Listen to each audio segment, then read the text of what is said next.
de ça, je leur dirai que les hommes.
Shalom, shalom, shalom, peuple de Dieu.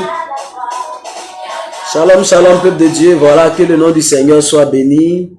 Il est ici en Côte d'Ivoire, en Abidjan, à 20h34. Nous allons donc démarrer notre culte de ce soir, dénommé culte du missionnaire. Je vous prie de bien vouloir vous asseoir et de créer les conditions, n'est-ce pas, d'un culte chez vous à la maison. Mais faites l'effort de partager au maximum de personnes afin que nous soyons, n'est-ce pas, nombreux à entendre la bonne parole du Seigneur. Nous voulons sauver des vies, nous voulons garder des vies, nous voulons préparer, n'est-ce pas, une armée qui se lève pour la cause du Seigneur, surtout dans ces temps de la fin, dans ces temps de grande confusion. Que donc Dieu vous bénisse pendant que vous partagez la vidéo à vos proches. Voilà. C'est aussi pour moi l'occasion de vous saluer au passage, voilà. Partageons la vidéo pendant que j'aimerais qu'on écoute encore un autre cantique. Voilà, technicien, si c'est possible, un autre cantique. Et puis voilà, nous allons entrer pleinement dans notre moment de ce soir. Que le nom du Seigneur soit béni et que sa grâce repose sur chacune de nos vies. Voilà, on va nous positionner la fiche du programme. Alors, nous allons écouter juste un cantique et puis après quoi nous allons partir.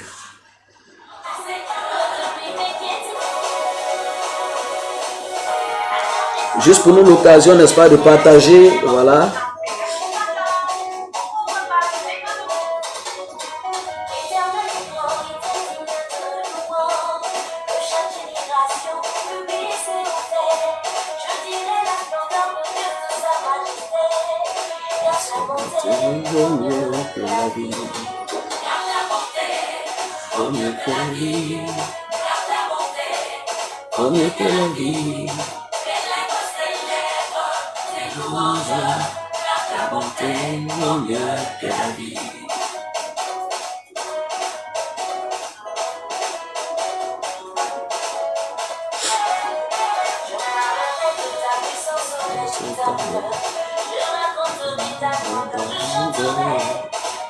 Me souvenir de ton immense bonté, car sa bonté vaut mieux que la vie. Oh, c'est merveilleux ce chant, ce cantique. J'annoncerai partout ce que tu as fait pour moi. Je ne me tairai point. Je raconterai ce que tu as fait pour moi. Peut nous dire en substance, la chante, je crois, Lukezo, c'est ça? Nana Lukezo. Car ta bonté vaut mieux que la vie.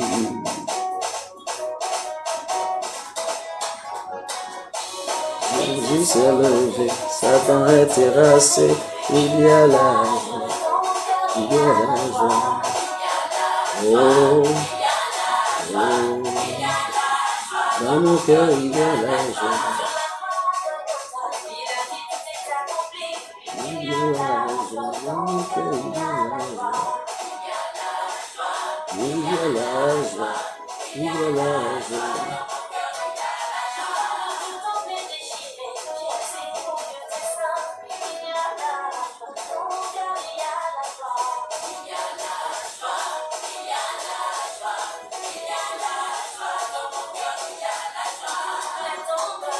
Taguez le maximum de personnes.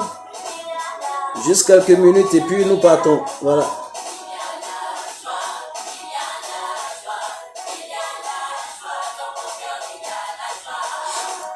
Juste quelques minutes et puis nous partons. Voilà. Shalom, voilà. Que le nom du Seigneur soit béni. Je voudrais bénir Dieu pour ma fille. Sa fille doit épouser Aoli. Que Dieu te bénisse. Au nom de Jésus-Christ de Nazareth. Goré et Daniel Dia, tu es béni. Au nom de Jésus-Christ, toi et toute la maison, nous vous saluons. Madame Bailly, nous bénissons Dieu pour toute la famille Bailly. Priska Eriké, que l'Éternel te bénisse là où tu es. Au nom de Jésus de Nazareth. Pasteur Clément Kouakou, tu es béni. Voilà, Madame Goré, ma fille, tu es bénie au nom de Jésus-Christ de Nazareth. Pasteur Gédéon Yao, que la main du Seigneur soit sur ta vie dans le nom de Jésus-Christ de Nazareth. Est-ce qu'on peut baisser un peu, voilà. Gédéon Yao, soit béni au nom de Jésus-Christ de Nazareth. Voilà, Stéphanie Richesse Kawe, tu es bénie, ma fille, depuis United Kingdom. Diak Bailly, que Dieu te bénisse. Maman Rose, tu es bénie. Voilà, Maman Rose Daï, tu es bénie. Famille Gaillé, nous vous saluons dans le nom de Jésus-Christ de Nazareth. Voilà, que Dieu te bénisse. André Nassier, nous saluons la famille Zoku, Papa Zoku, Maman Zoku, Otiniel, Israël, tous les enfants. Voilà, soyez bénis dans le nom puissant de Jésus-Christ de Nazareth. J'ose croire que vous avez partagé. Tu es béni, Bli Désiré, dans le nom de Jésus-Christ de Nazareth.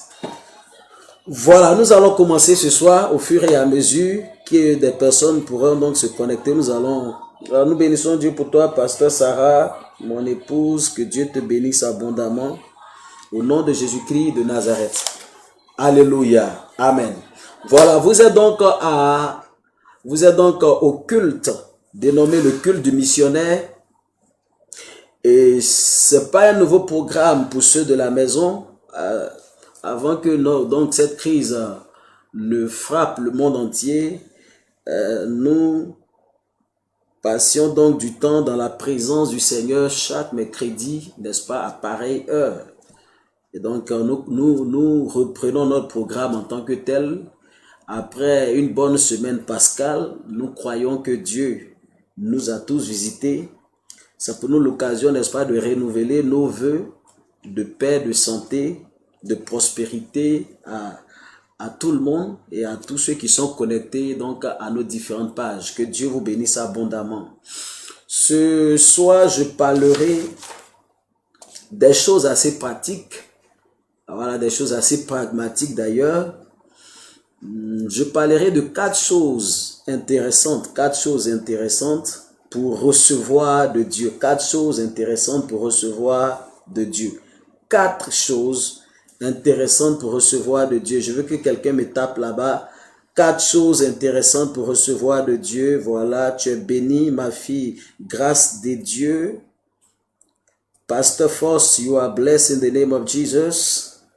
Quatre choses importantes, quatre choses intéressantes pour recevoir de Dieu. Vous n'aurez pas ce que vous attendez de Dieu aussi longtemps que vous n'aurez pas la foi à la hauteur de vos attentes. Si quelqu'un me comprend d'entrée de jeu, je voudrais juste éplucher avec vous un certain nombre d'éléments au sujet de la notion qu'on appelle la foi en tant que telle. Pour recevoir de Dieu, il faut forcément avoir la foi. La foi donc devient comme la monnaie, n'est-ce pas? Ce qui nous permet de faire toutes sortes de transactions dans le monde, dans l'arène spirituelle, donc dans le royaume de Dieu. Vous avez besoin de foi, j'ai besoin de foi pour recevoir de la part de Dieu. Donc la foi est quelque chose de vraiment important, mais vous ne pouvez pas juste connaître ou avoir la foi juste parce qu'on vous enseigne sur la foi. Voilà, la foi a besoin d'être pratiquée. On peut parler malheureusement de foi sans toutefois avoir la foi. On peut parler des choses concernant la foi sans toutefois, n'est-ce pas, sans connaître la foi en tant que telle. Donc, Le Saint-Esprit nous aidera, nous tous, pour qu'on puisse, n'est-ce pas, pouvoir parler de ces choses, pour ma part, fondamentales. Alors, vous n'aurez pas, comme je le disais déjà, une chose de la part de Dieu si vous n'avez pas la foi à la hauteur de ce que vous attendez de la part de Dieu. Il est vrai, et j'ai vu dans la Bible que Dieu n'a pas toujours fait juste parce que les gens ont la foi. Peut-être que je lis mal ma Bible, mais parfois Dieu fait pour que les gens puissent avoir la foi. Donc Dieu, dans sa volonté souveraine, peut accomplir une chose dans la vie de la personne pour que la foi puisse naître. Ça, c'est la volonté souveraine de Dieu. Mais pour la plupart du temps, Dieu prend en considération la foi de son fils, la foi de sa fille, la foi donc du demandeur, afin de lui donner, n'est-ce pas, à la hauteur de sa foi. Il te sera fait selon ta foi. Il te sera fait selon ta foi, nous disait très souvent notre Seigneur Jésus-Christ de Nazareth. Alors nous allons rapidement jeter un coup d'œil dans le livre de Luc. Luc le chapitre 8, Luc le chapitre 8, tapez-moi Luc le chapitre 8 s'il vous plaît. Luc le chapitre 8, voilà Luc le chapitre 8 verset 22 à 25. La Bible dit, Luc le chapitre 8 verset 22 à 25. Un jour Jésus monta dans une barque avec ses disciples, il leur dit passons de l'autre côté du lac. Et ils partirent. Pendant qu'ils naviguaient, Jésus s'endormit. Un tourbillon fondit sur le lac. La barque se remplissait d'eau et ils étaient en péril. Ils s'approchaient et le réveillaient en disant, Maître, Maître, nous périssons. S'étant réveillé, il menaça le vent et les flots qui s'apaisaient, n'est-ce pas? Et le calme revint. Verset 25, qui est le point, j'allais dire, focal de ce passage, donc qui m'intéresse ce soir. Il dit, puis il leur dit, où est votre foi? Où est votre foi? Où est votre foi? Jésus, étant réveillé, n'est-ce pas, par les disciples paniqués, troublés, il va donc leur poser cette question, où est votre foi? Où avez mis votre foi? Quel est le niveau de votre foi? N'est-ce pas? Quel est l'état de votre foi? Mais qu'en est-il de votre foi? Jésus pouvait donc, expliquer en quelque sorte la parole du Seigneur. Déjà pour nous annoncer quoi? Que Dieu prend en compte, n'est-ce pas, la foi. Dieu prend en compte notre foi. Dieu prend en compte, n'est-ce pas, la manifestation, n'est-ce pas, de la foi que nous lui présentons pour pouvoir agir. Vous ne verrez jamais, n'est-ce pas, une personne vivre de grandes choses de la part de Dieu si cette personne n'a pas la foi. La Bible dit que tout est possible à celui qui croit et rien n'est impossible à Dieu. Celui qui croit, il navigue facilement dans l'arène surnaturelle. Le surnaturel est quelque chose qui appartient à ceux qui ont la foi. Maintenant, les 4 choses intéressantes dont je veux parler sont 4 choses qui se rapportent donc à la foi. Donc, vous allez m'entendre essayer de grainer avec vous 4 éléments, n'est-ce pas? Élément après élément, si le temps nous permet, bien sûr. Si le temps ne nous permet pas, on se donnera donc rendez-vous le mercredi prochain. Voilà, le mercredi prochain. N'oubliez pas que chaque article dans un supermarché a un prix. Et vous n'avez pas forcément l'article dans le supermarché parce que vous voulez l'article, non. Mais parce que vous avez les moyens de vous offrir cette chose-là. La foi nous permet de nous offrir les choses de Dieu. Et même les choses que Dieu nous a promises. Notre foi nous permet de pouvoir entrer en possession de ces choses. C'est vraiment important de le noter. Alors si vous êtes fatigué de cette vie, alors changez votre niveau de foi et votre vie aussi changera. Donc, à un moment donné, l'enfant de Dieu doit comprendre que puisque la foi est un élément déterminant, il doit travailler sur sa foi. Si on dit une personne a gagné en maturité spirituelle, ça veut forcément dire que la foi de cette personne est passée d'un stade A à un stade B. On ne peut pas parler de maturité, de maturation spirituelle sans toutefois, n'est-ce pas, que le thermomètre de votre foi, n'est-ce pas, puisse être boosté quelque part.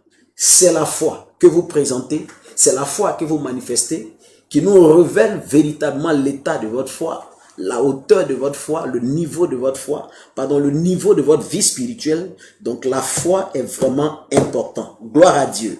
Dans le livre de Luc, Actes des Apôtres chapitre 4, verset 8 Actes des Apôtres chapitre 4. Actes des Apôtres chapitre 4, juste pour planter le décor, soyez avec moi, soyez connectés, voilà. Poussez des cœurs, signalez-moi votre présence. Actes des Apôtres chapitre 4, 14, la Bible dit au verset 8, à Lystre se tenait assis un homme impotent des pieds, boiteux de naissance, et qui n'avait jamais marché. Cet homme n'avait jamais marché. Il écoutait parler Paul, et Paul, fixant les regards sur lui, et voyant qu'il avait la foi pour être guéri, dit d'une voix forte, lève-toi droit sur tes pieds. Et il se leva d'un bond et marcha. Donc Paul, n'est-ce pas, la Bible dit que Paul prêchait et cet homme écoutait parler Paul. Et Paul, fixant les regards sur lui et voyant qu'il avait la foi pour être guéri. Donc Paul a prêché la parole, n'est-ce pas? Paul a annoncé la parole du Seigneur. Et Paul a constaté, n'est-ce pas, du regard que cet homme avait la foi pour être guéri. Pour une chose, il y a la foi. Il y a la foi pour une chose. Pour être guéri, il y a la foi pour être guéri. Pour être prospère, il y a la foi pour être prospère. Il y a la foi pour quelque chose. Dans tout ce que Dieu veut faire avec toi, il y a une foi qui doit venir à la hauteur de ce que Dieu veut faire. Alors la Bible dit dans Actes des Apôtres chapitre 8 ici, 14 pardon, verset 8 à 10 que je viens de lire, que notre ami Paul, n'est-ce pas, il prêchait la parole. Et voyant que cet homme avait la foi pour être guéri. Romains, le chapitre 10. Romains, le chapitre 10, vous pouvez prendre notre livre à la maison. Romains, le chapitre 10 nous apprend, n'est-ce pas, quelque chose d'essentiel sur la base de ce que je viens de lire. Or, la foi, n'est-ce pas, vient de ce qu'on entend. Et ce qu'on entend vient de la parole de Dieu.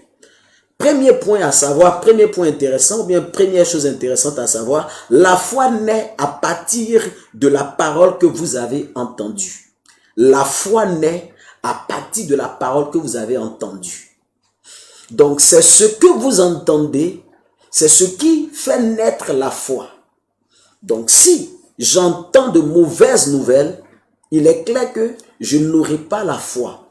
Car les mauvaises nouvelles n'ont pas la capacité d'enfanter, d'engendrer ou de me faire enfanter, n'est-ce pas, à la foi. Il est impossible qu'il y ait la foi là où il n'y a pas une bonne parole, une bonne semence qui a été semée.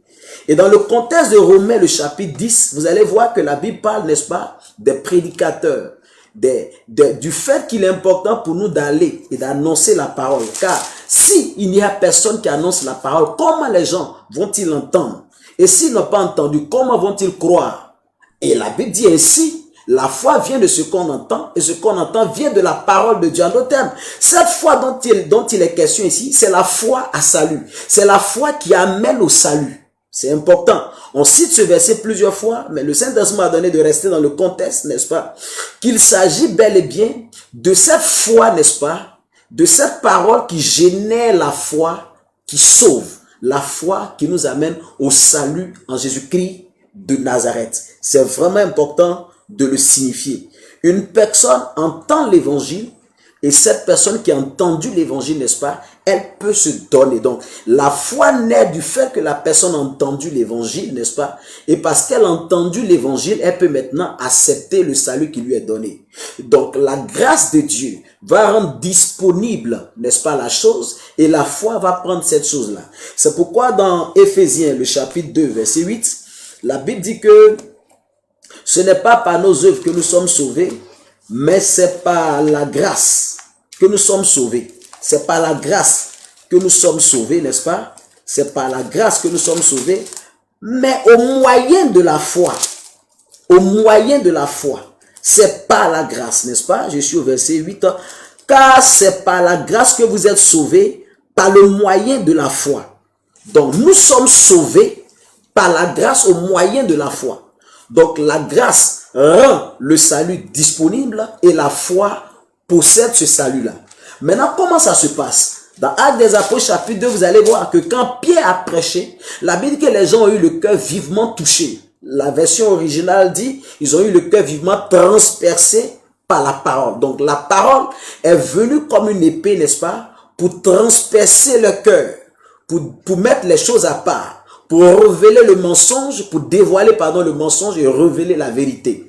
Et quand ces hommes, au jour donc de Pierre, au jour de la Pentecôte, ont entendu cette parole-là, ils ont eu le cœur vivement touché. Ils se sont tournés vers Pierre, mais pour dire, qu'est-ce qu'on doit faire? Donc, il y a une parole qu'on entend, et parce qu'on l'a entendue, cette parole, n'est-ce pas, produit la foi, mais la foi qui nous pousse à nous donner à Jésus-Christ de Nazareth.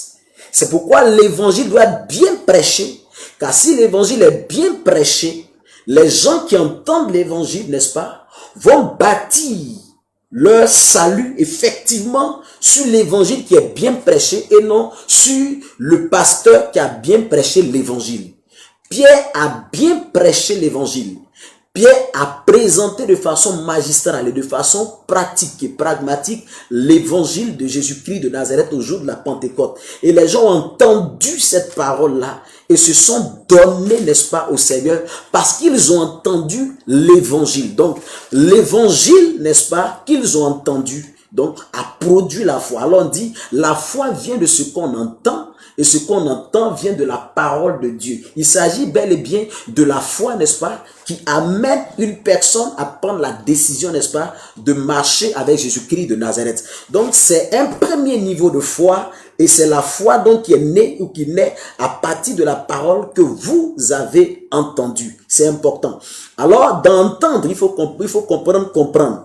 Ce que vous n'avez pas compris ne peut pas, n'est-ce pas, vous, transformer. C'est ce qu'on a compris qui nous transforme. Si je n'ai pas compris une chose, il est impossible que la chose que je n'ai pas comprise puisse, n'est-ce pas, me transformer. La Bible dit dans Jean 8, 32, vous connaîtrez la vérité et la vérité vous affranchira.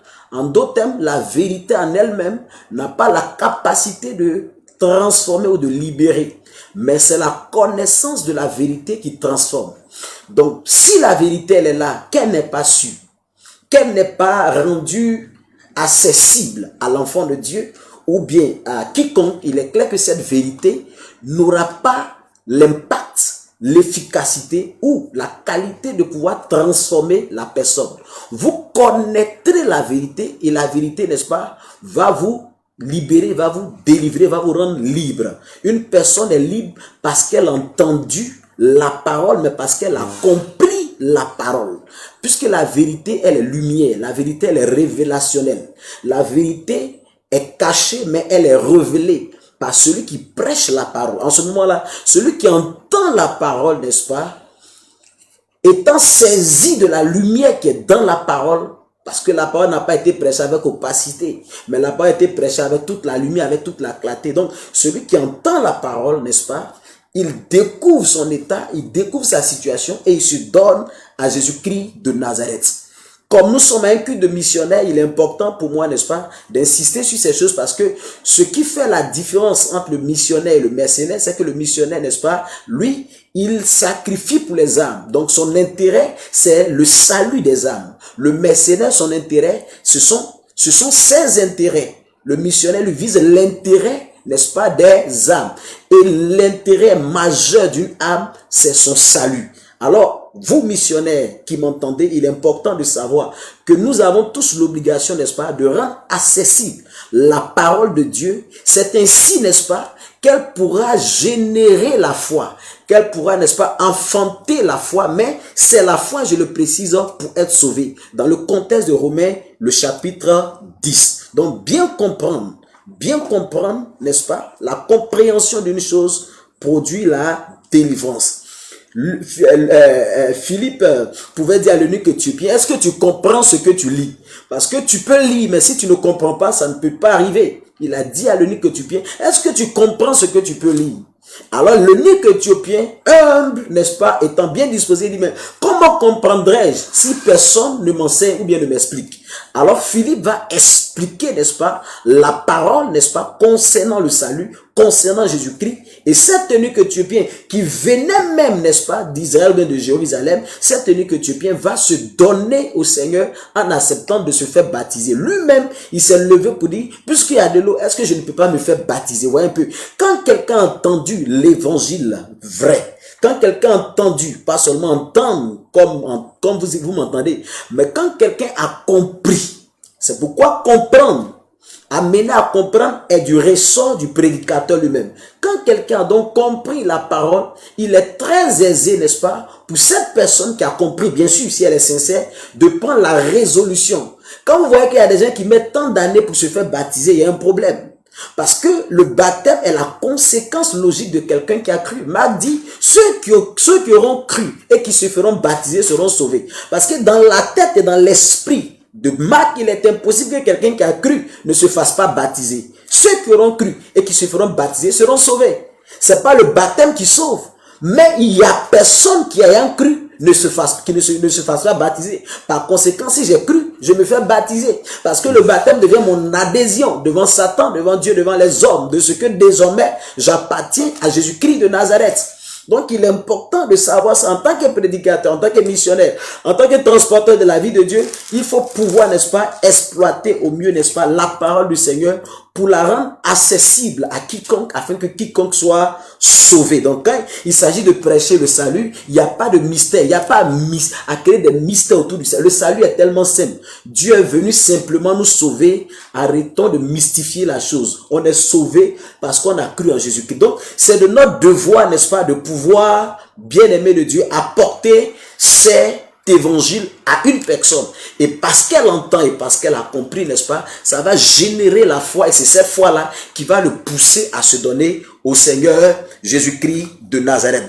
Dans Matthieu, le chapitre 13, verset 19, la Bible dit que lorsqu'un homme écoute la parole du royaume et ne la comprend pas, le malin vient et enlève ce qui a été semé. Donc dans la parabole du semeur, cet homme qui sortit pour semer sa semence, la Bible dit que en allant, donc sur le chemin, le long du chemin, il y a des grains qui sont tombés. Mais la terre, rendue rigide et stérile par le fait que les gens passent constamment sur la piste, il est clair que la semence n'a pas été enterrée, n'a pas été enfouie dans le sol.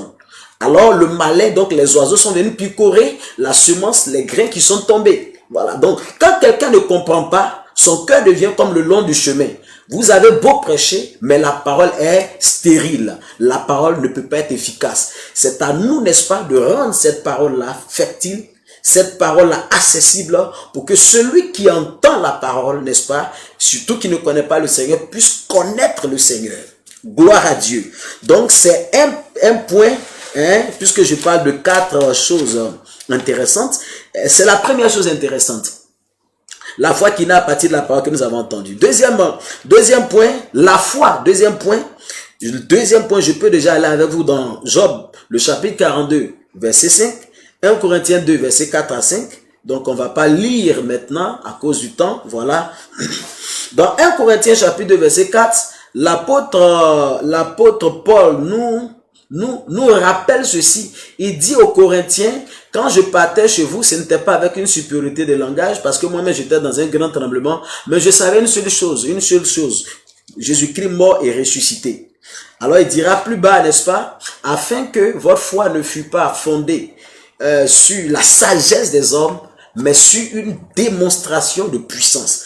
Afin que votre foi ne fût pas fondée sur la sagesse des hommes. Donc la sagesse des hommes, n'est-ce pas, peut être au fondement de la foi d'une personne. La sagesse des hommes peut être au fondement de la foi d'une personne.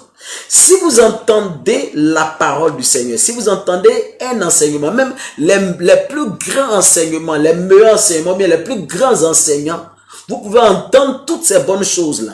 Mais si la parole n'a pas rencontré son aspect expérimental, son aspect empirique dans votre vie, votre foi ne va pas bouger. Votre foi ne peut pas être solide.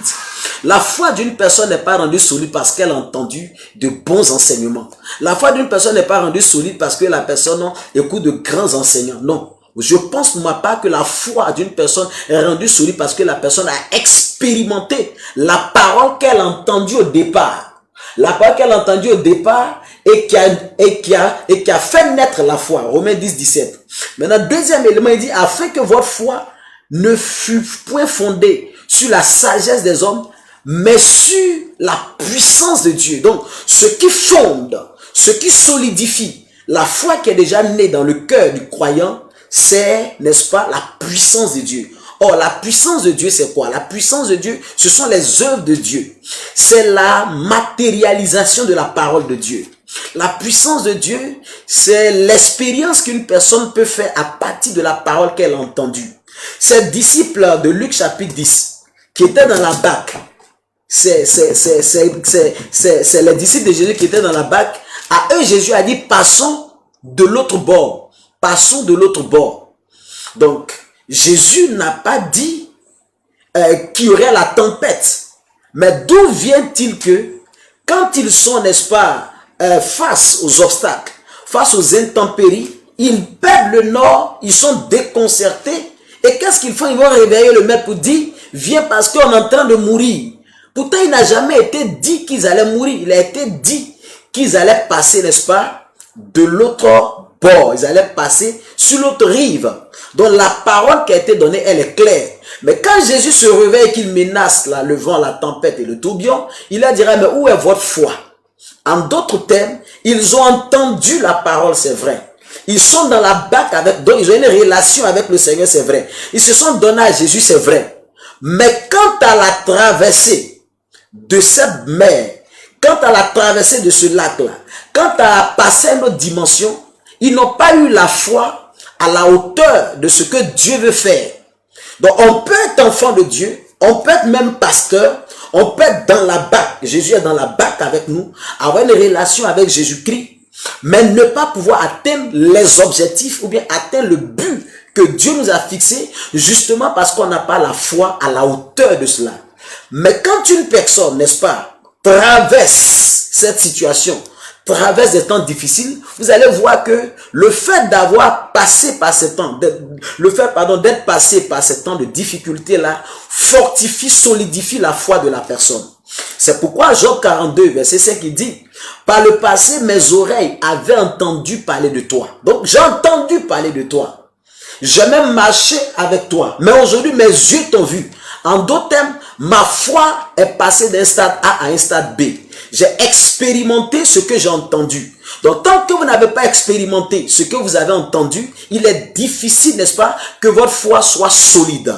Alors, ce que je suis en train de dire, c'est que la foi grandit, se solidifie par la puissance de Dieu.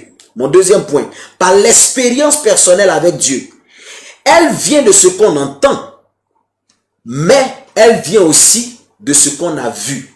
Autrement dit, si la foi vient de ce qu'on entend, la foi se solidifie par ce qu'on a vu, par ce qu'on a expérimenté. Quand on fait l'expérience d'une chose, il est très aisé pour nous, n'est-ce pas, de pouvoir adopter une nouvelle posture. Regardez-moi bien. Vous ne pouvez pas parler d'une chose si vous n'avez pas l'esprit de la chose. Or, pour avoir l'esprit d'une chose, il faut aller, n'est-ce pas, là où la chose se trouve. Quand quelqu'un a vécu des temps de maladie, des temps, n'est-ce pas, de souffrance, souffrance par la maladie, persécuté, oppressé par la maladie, quand Dieu vous a fait passer par là, quand vous sortez, n'est-ce pas, de ces souffrances-là, vous avez potentiellement en vous, n'est-ce pas, l'esprit qui vous permet de guérir d'autres personnes. C'est pourquoi la Bible dit que c'est par ces meurtrissures que nous sommes guéris. En d'autres termes, Jésus-Christ a été blessé et de ces blessures, n'est-ce pas, est née une onction qui nous donne la guérison. Quand une personne a fait l'expérience, n'est-ce pas, des difficultés, soit dans le foyer, cette personne-là est à même, n'est-ce pas, de mieux parler des choses concernant le foyer. Pourquoi? Parce que cette personne a l'esprit de la chose dont elle parle. Méfiez-vous des théoriciens et écoutez et faites attention à ceux qui parlent des choses, n'est-ce pas, dont ils ont vécu. Quand vous avez vécu, expérimenté une chose, la manière dont vous parlez de cette chose, my God, édifie les personnes. Pourquoi? Parce que vous avez l'esprit de la chose. Or, c'est l'esprit qui vivifie. Il y a un esprit derrière la parole et c'est cet esprit, n'est-ce pas, qui peut contaminer, qui peut aiguiser. La Bible dit le fer aiguise le fer. Donc une personne qui est passée par des situations difficiles, une personne qui est passée par la vallée, qui a vu le noir, qui a broyé le noir, qui a vu tellement de difficultés, quand elle sort de là en temps normal, elle ne doit pas être la même personne parce que quand vous demandez à Dieu la foi, Dieu ne vous donne pas la foi, Dieu vous donne des problèmes. Donc c'est par ces problèmes, par ces situations difficiles, n'est-ce pas, que vous recevez de la part de Dieu la foi, mais la foi qui vous amène à un autre stade, un stade supérieur. Alors si la foi vient de ce qu'on entend, notez bien, la foi aussi se solidifie par ce qu'on voit. Job 42 verset 5 dit, mes oreilles avaient entendu parler de toi, mais maintenant mes yeux t'ont vu. Paul dit dans 1 Corinthiens 2 verset 4 à 5 ans, afin que votre foi ne fût point fondée sur la sagesse des hommes, donc sur quelqu'un qui vient faire des développements, oui voilà, tant, si tu veux être prospère, tu dois faire ça, si tu veux faire ça, en tout cas voilà ça, voici les 17 clés pour avoir un foyer solide, mais quand la tempête va s'agiter, tes 17 clés là, tu vas oublier ça. Mais quand tu as l'esprit de la chose, parce que tu as reçu, parce que tu es passé par le creuset, quand tu sors de là, mais tu es une personne raffinée. Donc, n'ayons pas peur des difficultés, n'ayons pas peur de la tempête. Ce sont des choses qui viennent, n'est-ce pas, pour nous polir, pour nous peaufiner, pour nous raffiner, pour faire de nous des hommes et des femmes, n'est-ce pas, à l'image de Dieu. Mais surtout des hommes et des femmes qui sont qualifiés pour ce que Dieu veut faire dans leur vie. Tant que vous n'êtes pas à la hauteur, tant que vous n'avez pas la pointure de la chaussure là, Dieu ne va pas vous donner la chaussure là. Il faut que tu aies la pointure de la paix là pour que Dieu t'envoie la paix. Donc il faut que tu sois à la hauteur de tes attentes ou bien des attentes de Dieu. Il y a comme, n'est-ce pas, comment on appelle ça, une inhérence, une congruence entre ce que tu veux et ce que tu es. Ce que tu es attire à toi ce que tu veux. Quand une jeune fille grandit, elle n'intercède pas pour avoir des rondeurs. Les rondeurs font partie intégrante de sa croissance ou bien de son développement. Voilà. Donc, quand une personne grandit, c'est tout à fait naturel que les rondeurs arrivent. Quand une plante grandit, c'est tout à fait naturel, n'est-ce pas, qu'il y ait acquisition de nouveaux caractères. Donc, les fleurs vont venir, n'est-ce pas, et puis par la suite, les fruits vont venir. On dira que la plante s'est développée. Elle n'a pas juste grandi, mais elle s'est développée. Voilà, donc, nous devons, n'est-ce pas, expérimenter la parole de Dieu. Et donc, expérimenter la parole de Dieu, c'est quoi? Ça veut dire, la parole que Dieu t'a dite là, elle sera éprouvée. La prophétie que tu as entendue là, elle sera éprouvée. Il dit, passons le bon nom, ça sera éprouvé. Mais si tu as fixé tes regards sur cette parole que tu as entendue, si tu es resté attaché à cette parole que tu as entendue, comme vents et marées, je t'assure mon frère, je t'assure ma soeur, quand tu sortiras de là, tu deviendras le professeur des autres personnes. Généralement, il y a des gens qui ont fait tant d'années dans la foi chrétienne, on s'auto-proclame père, on s'auto-proclame si. Non, attends, quand on dit on est père, tout dépend de ce que tu as vaincu. Hein. C'est ce que tu as vaincu qui fait de toi père. En fait, c'est le parcours qui fait de toi père. Oui, en temps de difficulté, en temps, n'est-ce pas, de douleur, ton comportement révèle effectivement ton niveau de maturité. Alors, je parle à nous tous ce soir. Chaque fois que Dieu nous donne une parole, audiblement comme ce qu'on lit, sachez-le, la parole est toujours éprouvée par la vie que nous menons. Mais notre capacité à garder cette parole fera de nous des pères, fera de nous, n'est-ce pas, des hommes qui deviennent des professeurs. Pas des gens qui disent des choses dont ils ont entendu parler, mais qui disent des choses qu'ils ont vécues. Et le monde est fatigué des théoriciens. Le monde veut, n'est-ce pas, des hommes qui disent des choses, n'est-ce pas, qu'ils ont eu à pratiquer. Est-ce que tu peux me dire amen plusieurs fois? Donne-moi amen plusieurs fois, donne-moi amen plusieurs fois, donne-moi amen plusieurs fois, donne-moi amen plusieurs fois. J'ai un témoignage, par exemple. L'église est née en pleine cité universitaire. Nous étions tous étudiants. En tout cas, peut-être 1%, n'est-ce pas? 1 sur les 200 fidèles que nous avions à cette époque était comment on appelle ça? Était dans la vie active. Mais parfois, pendant que vous êtes à l'église, en train d'apporter la bonne nouvelle, à la fin du culte, n'est-ce pas? Les sœurs, les filles, les jeunes filles qui sont les hôtesses viennent pour dire, ah, pasteur, telle personne est passée pour dire, ah, voici, remettez ça au pasteur, remettez ça au pasteur. Pas une fois, pas deux fois, pas trois fois. mais de façon incroyable. Et cet argent-là, qui venait je ne sais d'où, nous permettait bien souvent de régler une bonne partie de nos difficultés, difficultés personnelles comme difficultés liées même au fonctionnement de l'Église. Quand, n'est-ce pas, la crise post-électorale est arrivée, l'Église a fermé. Par le passé, je pensais que c'est quand vous partez à l'église dimanche et que les fidèles apportent, n'est-ce pas, des offrandes, que l'église fonctionne. Mais quand l'église a fermé, j'ai vu comment Dieu, n'est-ce pas, peut bénir même quand il n'y a pas d'église. Alors, quand je sors d'une telle situation, ma façon de penser quand j'étais à l'université doit forcément changer. Parce que les choses que j'ai vécues sur le chemin apportent forcément, n'est-ce pas, une transformation. Écoutez, ce que vous êtes détermine parfois aussi, ce que vous entendez ou les informations que vous avez déterminent bien souvent votre langage et votre comportement. Ce que vous êtes en train de faire aujourd'hui est lié à une information que vous avez reçue hier. Donc, toutes ces informations que on a pu embrasser durant cette période-là, n'est-ce pas? On finit, n'est-ce pas, par nous donner un certain niveau de foi. Quand, par exemple, vous êtes chez vous à la maison et que la situation, je vais dire la situation, il n'y a pas vraiment d'accalmie. C'est tantôt il y a des types assis, il y a des types là de façon sporadique, et que quelqu'un peut vous appeler dans ce temps de bruit, dans ce temps de guerre, je parle de la crise post-électorale. Et puis, allô, pasteur, vous êtes où, je vais vous voir. Mais du coup, vous-même, vous avez peur parce que, mais attends, qui m'appelle pour dire, viens me voir? Quand il y a la guerre où on tire, c'est pas, on cherche pas à voir les pasteurs, on cherche à voir les ambassades, on cherche à voir, n'est-ce pas, les hommes élevés en dignité, on cherche à voir ceux qui ont les bunkers. Mais nous autres, là, en temps de guerre, écoute, chacun prend ses jambes à son cou et puis il se bat. Mais il me dit, pasteur, je veux te voir. Je dis, ok, mais pourquoi il t'explique tellement de choses? Je dis, d'accord, je suis dans tel coin, voilà. Donc, je me mets devant là où j'habite, et puis je lui donne l'indication par rapport à un homme. Donc, de loin, quand je le vois, puisqu'il est sans âme, je dis, ok, c'est que c'est un bon frère qui vient me voir. Quand je le crois, je dis, non, pasteur, c'est pas pour s'asseoir, mais je me souviens qu'au campus, il y a eu un programme, vous avez prié pour ma femme, et les fibromes, les kysts sont disparus de son ventre. Là où je vous parle, ma femme enceinte, donc je suis venu faire une offrande à Dieu. Et quand il me fait l'offrande là, cette offrande-là nous permet, n'est-ce pas, de cette période-là, jusqu'en août, n'est-ce pas, jusqu'à la naissance de ma fille, ma seule fille d'ailleurs, jusqu'à sa naissance. C'est cette offrande-là nous prend soin, cette offrande-là nous aide durant toute cette période de crise-là, toute cette période où il n'y a personne. Dieu, qui a transporté des corbeaux pour aller nourrir Élie, va vous transporter, va envoyer des corbeaux vers vous, va envoyer des hommes, va envoyer des personnes, des gens, n'est-ce pas, à qui vous n'avez même pas pensé, des portes auxquels vous n'avez même pas, n'est-ce pas, frappé. Dieu va les ouvrir pour vous, n'est-ce pas, en temps de crise, comme en temps de pandémie.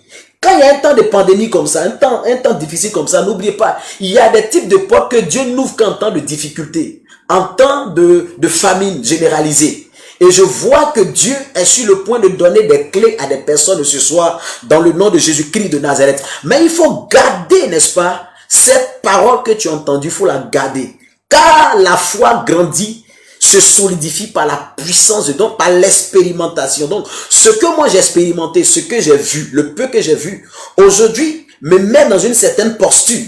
Il y a des gens qui bavardent, qui parlent de la foi parce que leurs comptes bancaires sont remplis. Mais il y a des gens qui n'ont que Dieu, qui ne regardent qu'à Dieu, ceux qui sont en train de parler de la foi. Les deux parlent de la foi, mais ne parlent pas de la foi de la même manière et ne vivent pas la foi de la même manière. Donc, il y a des bavards et il y a des praticiens. Il y a des gens, n'est-ce pas, qui ne font pas que parler dans la barque. Mais il y a des gens comme Pierre qui décident de sortir de la barque pour aller à la rencontre du Seigneur. Eux au moins ils ont osé. Lui au moins il a osé. Même si sur le chemin, n'est-ce pas, d'aller rencontrer le Seigneur, dans Matthieu, la Bible dit qu'il va s'enfoncer. Mais lui au moins il a essayé. Et donc de ces expériences-là, naissent forcément une foi qui n'est pas la même que celle que nous avions au départ. La foi du départ ne peut pas être la foi à un moment donné. Beaucoup d'immaturité dans nos églises sont liées au fait que les gens en fait ont entendu tellement de messages, mais jamais leur foi n'a été boostée. Au fait, dès que il y a eu soit c'est du waouh, amen, l'émotion, mais la parole n'a pas pu perforer. Elle est tombée sur le long des chemins. Et quand les difficultés sont arrivées, n'est-ce pas, le malin est venu voler cela. Vous les voyez, mais dès qu'il y a une difficulté, ces personnes-là sont. Pourquoi? Parce que la parole n'a pas été plantée, la parole n'a pas été déposée. Ou alors si la parole a été déposée, comme le dit le même livre de Matthieu chapitre 13, lorsque des occasions, des difficultés sont venues, la Bible dit que ces personnes ont abandonné la foi parce qu'elles n'ont pas trouvé en elles-mêmes, n'est-ce pas, la capacité de se lever au-dessus des adversités. Alors, si vous prenez note, notez ceci, la foi grandit. La foi se solidifie par la puissance de Dieu. Par la puissance de Dieu en tant que quoi? Expérimentation de la parole que Dieu m'a donnée. Mon pasteur m'a enseigné ce dimanche sur la foi ou bien sur le combat spirituel. Je pars à la maison, dans mon rêve, je suis attaqué. Quand je me réveille, mon premier réflexe, c'est pas de prendre le numéro de mon pasteur pour dire « Allô, pasteur, il y a un chien noir qui m'a poursuivi. » Non. Quand je me réveille, je dis « Ok, je combats en fonction de ce que Dieu vient de me montrer. Je ne suis pas alarmé parce que j'ai eu un enseignement sur le fait que je suis plus que vainqueur. Alors, si je ne crois pas que je suis plus que vainqueur, quel que soit le combat que je mènerai contre ce chien noir, rien ne se passera. Et beaucoup de personnes souvent sont troublées justement parce que elles n'ont pas compris ces principes, j'allais dire élémentaires. Donc, la foi naît de ce qu'on entend, mais la foi se solidifie par ce que nous voyons. Donc, toutes les expériences de ta vie sont importantes. Il faut les mettre dans ton bagage. Ça fait de toi une personne solide. Ça fait de toi une personne imbattable. Ce qui t'a eu hier ne peut pas t'avoir aujourd'hui parce que tu sors de quelque part. C'est pourquoi quelqu'un dit, un général n'est pas un mannequin. Un général, c'est pas un mannequin. Si un général n'a pas de cicatrices, c'est un mannequin. Parce que tout général a des cicatrices. C'est-à-dire les traces de son parcours. Les traces des luttes, des batailles qu'il a eu à mener, à remporter. Vous ne sortirez pas d'une guerre sans avoir au moins des égratignures. Ce sont, n'est-ce pas, ces points clés-là qui font de vous le général que vous êtes aujourd'hui. Alors, n'ayez pas peur d'avoir des blessures, n'ayez pas peur d'avoir, n'est-ce pas, des affronts, n'ayez pas peur, n'est-ce pas, d'avoir des coups. La vie est ainsi faite, vous aurez des coups. Mais ce qui est bon, c'est que vous ne mourrez pas. Au sortir de toute cette situation, vous serez un général, vous serez un professeur, vous serez, n'est-ce pas, quelqu'un de copiable, quelqu'un d'imitable, quelqu'un, n'est-ce pas, qui a une bénédiction pour d'autres personnes. Quand Dieu dit, je te bénirai et je ferai de toi une source de bénédiction, c'est tout cela. Dieu te fait passer par des choses pour que, n'est-ce pas, par ces choses-là, tu puisses apprendre des choses que tu pourras, n'est-ce pas, transmettre à d'autres personnes. Jésus a été blessé par ses meurtres, si nous sommes guéris. Donc lui, il a été blessé pour que nous on soit guéris. Tu souffres des souffrances que tu souffres parce que Dieu veut faire de toi, n'est-ce pas, une source de bénédiction pour plusieurs personnes. Donc retiens bien ça, c'est important. Troisième point, j'ai encore 10 minutes, voilà. Troisième point, la foi active la puissance de Dieu pour l'accomplissement de vos attentes. C'est important. La foi active la puissance de Dieu pour l'accomplissement de vos attentes. Il dit, je n'ai pas honte de l'évangile. Je n'ai pas honte de l'évangile parce que c'est la puissance de Dieu pour le salut de quiconque croit. C'est la puissance de Dieu pour le salut de quiconque croit. Quiconque croit, quiconque croit. Donc, l'évangile, c'est la puissance de Dieu pour le salut de quiconque croit. En d'autres termes, celui qui croit, il convertit la parole. Donc, l'évangile en puissance. Au fait, ce que je vais nous dire ce soir, c'est que la foi nous permet de déclencher la puissance ou bien de déclencher l'action de Dieu. Toute attente que vous avez, tout ce que vous voulez faire, ou bien tout ce à quoi Dieu vous appelle, Dieu vous demandera, n'est-ce pas, la foi que vous avez. Qu'est-ce que tu as dans ta main? Tu diras, j'ai la foi. Ok, il dit, bon, vas-y. C'est pourquoi Dieu ne va jamais te donner la foi en fonction de toi, tes moyens, la vision en fonction de toi, tes moyens, mais il te donnera, n'est-ce pas, la vision en fonction de lui, ses moyens, ou bien il te donnera les moyens en fonction de la vision. Donc, il ne te donnera pas la vision en fonction de toi, tes moyens. Donc, comme tu n'as pas, si tu n'as pas ça, alors Dieu va te limiter à te dire de faire des choses qui se limitent à tes moyens. Non, Dieu ira au-delà de tes moyens. C'est en ce moment-là que tu sauras qu'il est Dieu. C'est en ce moment-là que tu sauras que, n'est-ce pas, Dieu est plus fort que toi. Parce qu'il n'attend pas tes moyens, n'est-ce pas, pour faire ce qu'il veut faire pour toi, mais il attend que tu crois. Donc, la foi active la puissance de Dieu. La foi permet à Dieu d'agir. La foi pousse Dieu, n'est-ce pas, à agir.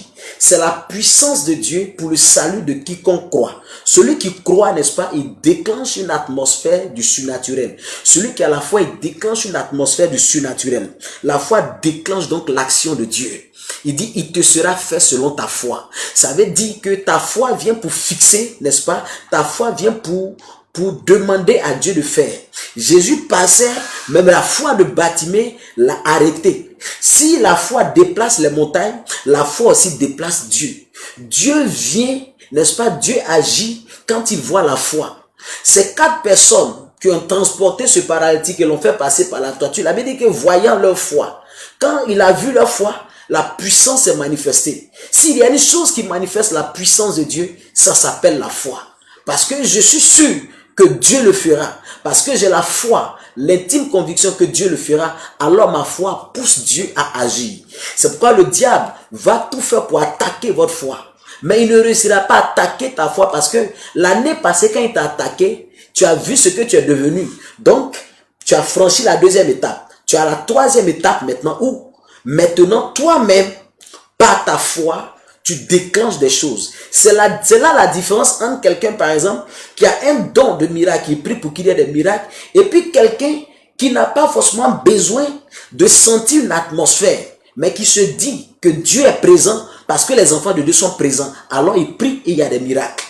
Donc c'est différent d'une personne qui, n'est-ce pas, a un don spécifique de miracle. Et puis une personne qui, elle est consciente de la présence de Dieu. Ça veut dire le fait d'être conscient de la présence de Dieu dans ta barque. Le fait d'être tellement conscient de la présence de Dieu dans ta barque t'amènera toi à croire forcément que, à minimiser ou à sous-estimer, si tu veux, tous ces événements qui sont autour de toi, parce que Dieu ne peut pas être dans ta barque et puis ne pas te sauver de cette situation. Parce que si la barque coule, lui aussi va couler. Donc Dieu ne peut pas couler et Dieu ne va jamais couler et ta situation ne fera pas, ne dérogera pas, n'est-ce pas, à la règle. Dieu ne peut pas couler, Dieu ne peut pas s'enfoncer, Dieu ne peut pas, n'est-ce pas, échouer et il n'échouera pas avec toi. Donc Jésus est dans la barque, Jésus est dans la barque et il est même endormi dans la barque alors que la barque se remplit d'eau et tout à l'eau qui remplit la barque. Les gouttes d'eau, les gouttelettes touchent le Seigneur et puis il dort. Vous êtes sûr que Jésus dort vraiment? Il ne dormait pas. C'est un plan de Dieu. C'est une stratégie de Dieu. Il te fait croire qu'il n'est plus là avec toi. Il te fait croire par le passé, pour que tu pries pour un malade, il faut que tes mains chauffent. Il faut que tes mains chauffent. Dieu merci, on rentre dans la période de la Pentecôte. Il faut que tes mains chauffent. Tu sais qu'il y a un don, tu sais que le don va se manifester. Mais à un moment donné, que tes mains chauffent, que tes mains ne chauffent pas, tu es conscient que Dieu aime tellement les âmes et Dieu veut faire du bien aux âmes. Par la foi, par cette conscience de la grandeur de Dieu, my God, tu imposes les mains aux malades et les malades sont guéris. C'est important. Donc c'est de ça que je vais parler. La foi active la puissance de Dieu. Dieu met son souffle dans l'action. Quand une personne se lève, Dieu se lève aussi avec la personne. Si vous voulez dormir, avec vos diplômes, dormez à la maison. Dormez avec les grandes prophéties, dormez, ronflez. Avec tout ce que vous êtes, dormez, ronflez. Dieu va ronfler avec vous.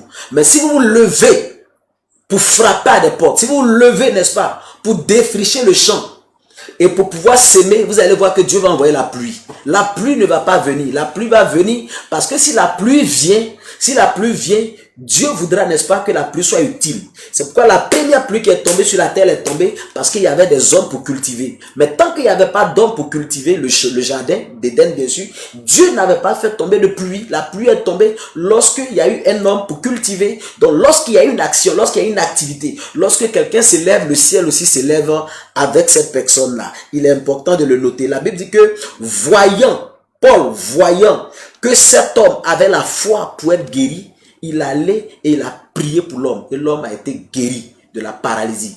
Tiens-toi debout sur tes pieds parce qu'il a vu que cet homme avait la foi pour être guéri. Donc la foi active la puissance de Dieu. La foi déclenche une atmosphère de puissance divine. Dans le nom de Jésus-Christ de Nazareth. Il me reste 5 minutes. Voilà. Le 4e point. La 4e chose intéressante pour recevoir de Dieu, ce sont des choses intéressantes, n'est-ce pas? Pousse des cœurs si c'est vraiment intéressant. Voilà, pousse des cœurs si c'est vraiment intéressant. La 4e chose intéressante pour recevoir de Dieu, c'est ceci. La foi s'exprime comme étant une capacité. La foi s'exprime comme étant une capacité. Donc la foi fixe l'envergure. La foi fixe l'impact. La foi fixe le niveau de l'action de Dieu. Tout à l'heure, je disais que la foi déclenche l'action de Dieu. Mais il y a aussi une autre foi qui va jusqu'à fixer même l'impact de l'action de Dieu. Cette histoire de la veuve qui avait besoin, n'est-ce pas, d'un miracle. Le prophète lui a dit, va chez tous tes voisins, il faut réunir, n'est-ce pas, des vases en quantité et entrer dans vos maisons. Entre dans ta maison et puis le peu d'huile que tu as, n'est-ce pas, remplis d'huile, n'est-ce pas, ces vases. Le peu d'huile a rempli, n'est-ce pas, tellement de vases. Physiquement, c'est pas vrai. Physiquement, c'est pas faisable. Un peu d'huile qui n'atteint même pas la moitié d'une bouteille, mais va remplir des vases. Non. Il y a un message formidable derrière la chose. En fonction, ça veut dire, le miracle est disponible aussi longtemps qu'il y aura des hommes disponibles et des femmes disponibles. Quand vous aspirez à une chose, quand vous soupirez après une chose ardemment, il y a de fortes raisons que la chose puisse venir à vous. C'est là que je dis, votre foi va fixer, n'est-ce pas, l'action de Dieu. Tant qu'il y avait des vases, il y avait un miracle. Tant qu'il y a un vase, il y a un miracle. Un vase égale à un miracle. Un vase égale à un miracle. Un vase égale à un miracle. Un vase égale à un miracle. Mais quand il n'y a plus de vase, le miracle s'est arrêté. Donc pourquoi le miracle s'est arrêté? Est-ce que c'est parce que Dieu ne veut pas faire de miracle? Non. C'est parce qu'il n'y avait plus de vase. S'il n'y a personne pour être guéri, pensez-vous que le don de guérison peut se manifester? Non. Le don de guérison se manifeste parce qu'il y a un besoin. Donc selon le besoin, n'est-ce pas? Le besoin, quand je parle de besoin, je vais parler donc des attentes.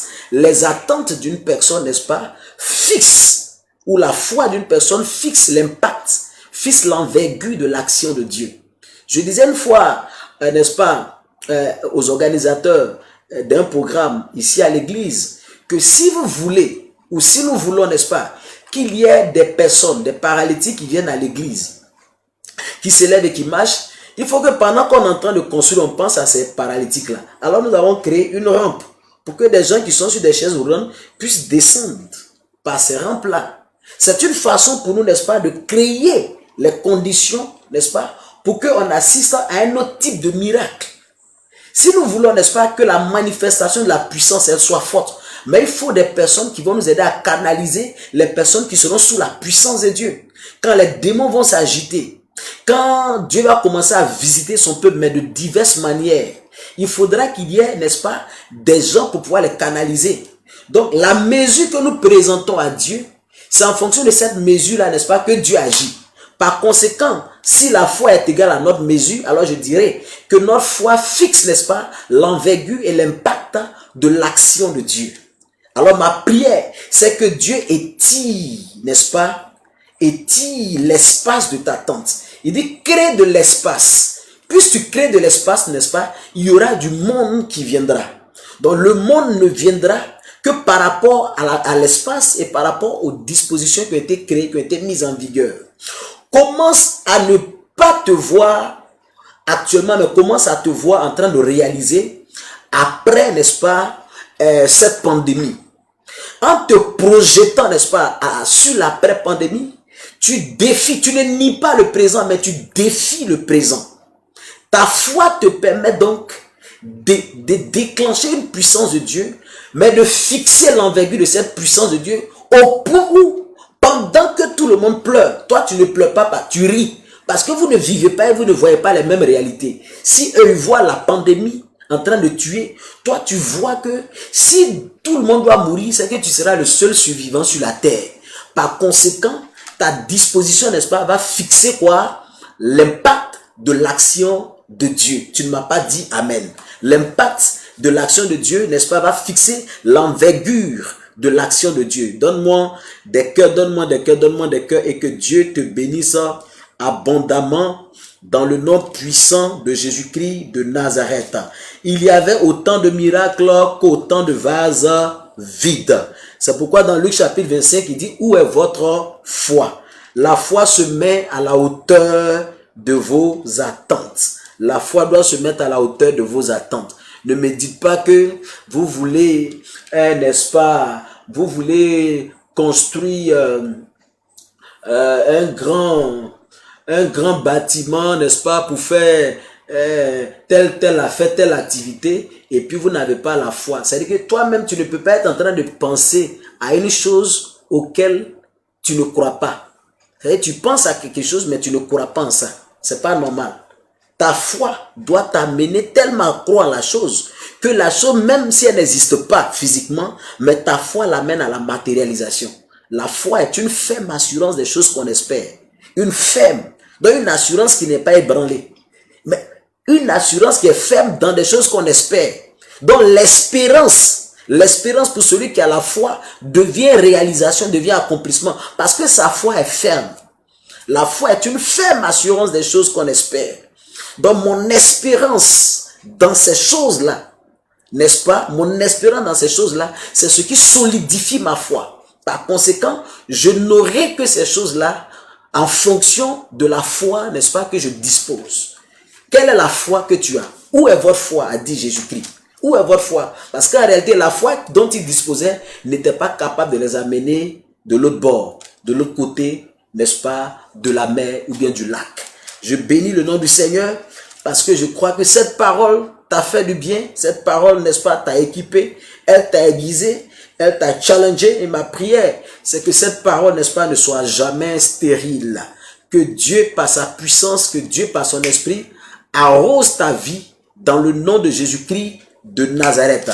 Alors, c'est là que nous allons nous arrêter parce que là, nous avons décalé de 4 minutes. Voilà, le temps est en train de partir. Je vais donc vous laisser pour récapituler rapidement. Le premier point, n'est-ce pas, la foi naît à partir de la parole que vous entendez. Romains 10, 17, c'est le premier niveau. Bon, bref, j'ai même pas besoin de relire. Révisiter la vidéo, elle sera enregistrée sur ma page, voilà. Et puis, Dieu vous bénit abondamment, voilà. Comme nous sommes à un culte, nous allons faire nos offrandes, voilà. Je vois à la maison, là où vous êtes, pour les fils et filles de la maison. Et pour tous ceux qui veulent bien manifester leur amour, leur générosité pour le Seigneur, voilà, c'est important de toujours apporter au Seigneur sur la base de la parole qui vous a donc fait du bien. Nous faisons donc nos offrandes, voilà, et je prie, Seigneur, merci pour l'offrande de ton peuple, l'offrande de tes enfants, l'offrande, n'est-ce pas, de tous ceux qui ont entendu cette parole.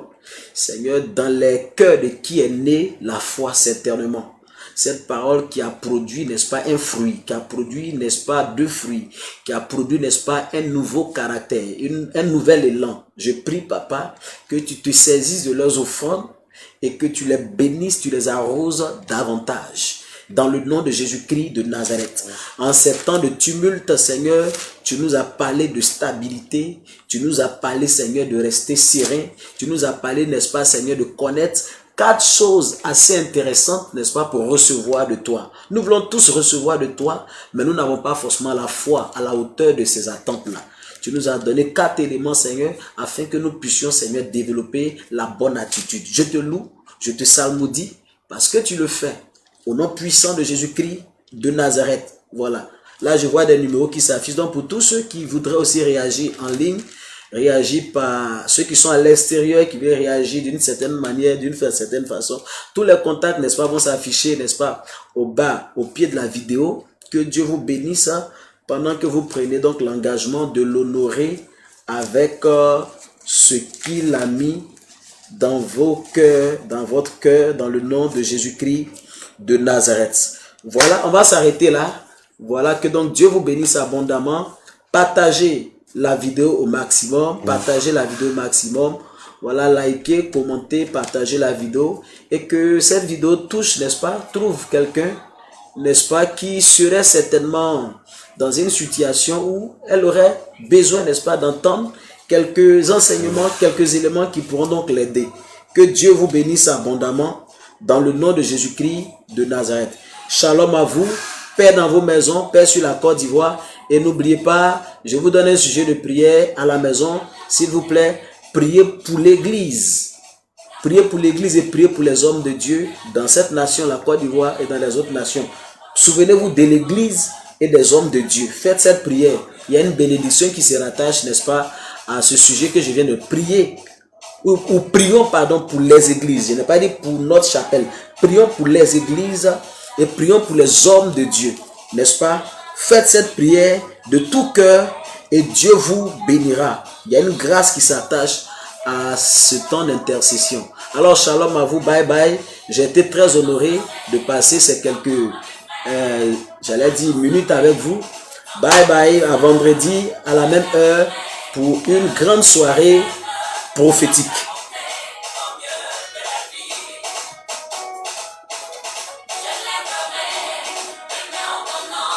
Ok, nous lançons donc avec cette louange. Voilà. Je chante de mon cœur, car ta bonté vaut mieux que la vie.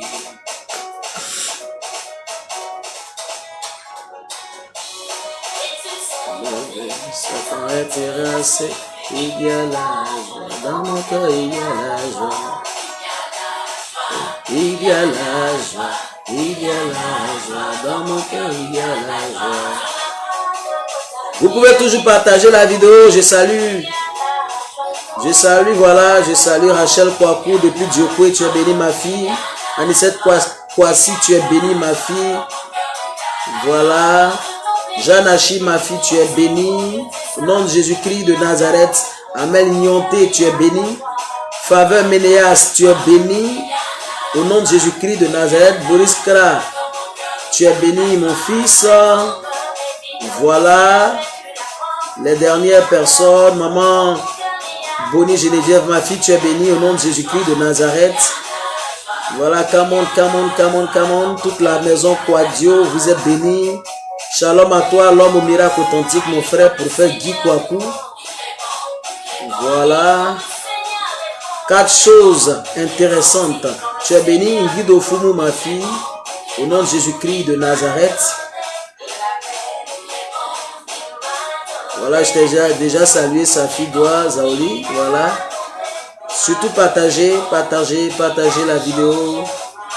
Partagez la vidéo. Voilà, famille Gorée, vous êtes bénis. Voilà, on s'attrape le vendredi par la grâce de Dieu. N'oubliez pas de prier pour l'église et pour les hommes de Dieu de façon générale. 15 minutes avant de dormir, s'il vous plaît. Priez pour l'église et priez pour les pasteurs. Il y a une grâce qui se rattache à cela. Au nom de Jésus-Christ de Nazareth.